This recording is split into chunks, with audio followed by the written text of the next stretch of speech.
तर शरद पवार, सुप्रिया सुळे भाजपसोबत जाणार नाहीत आणि जर हे नेते भाजपसोबत गेल्यास मी पवारांची माफी मागून वेगळा निर्णय घेईल, असं वक्तव्य आमदार रोहित पवारांनी केलंय. झी 24 तासच्या टू द पॉइंट या विशेष मुलाखतीत रोहित पवारांनी हे विधान केलं. तर रोहित पवार स्वतःला साहेबांपेक्षाही वरिष्ठ समजतात, असा पलटवार राष्ट्रवादीचे नेते उमेश पाटील यांनी केला.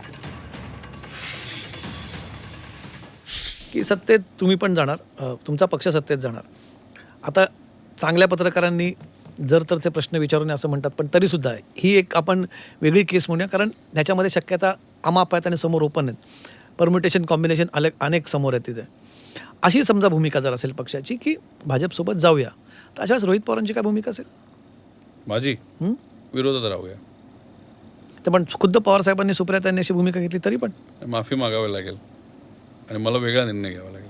तुम्ही त्यांना पवार म्हणजे अशा केसमध्ये तुम्ही शरद पवारांना आणि सुप्रिया सुळेंना सोडणार? पण मला विश्वास साहेबांच्या विचारावर मी आहे. शक्यता म्हणून विचारलं. शक्यता होऊच शकत नाही. साहेब भाजपवर जाऊ शकत नाही. नाही, जाऊ शकत नाही, पण मधल्या काय चर्चा आमच्या ज्या कानात त्याच्यामुळे तुम्हाला विचारलं. पण तुम्ही म्हटलात स्पष्टपणे, आता कशाला त्याच्यावर तुम्ही मागे जातात की तुम्हाला वेगळा विचार करावा लागेल अशा केसमध्ये जर असं पाटील जर निर्णय घेतला तर.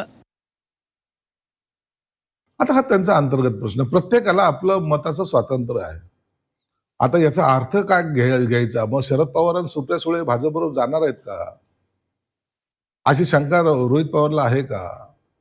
म्हणजे याचा अर्थच पक्षांतर्गत काहीतरी गडबड चालू आहे.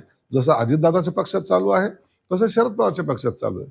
म्हणून हे दोन्ही मिळून एखादा वेगळा निर्णय घेण्याची शक्यता नाकारता येत नाही.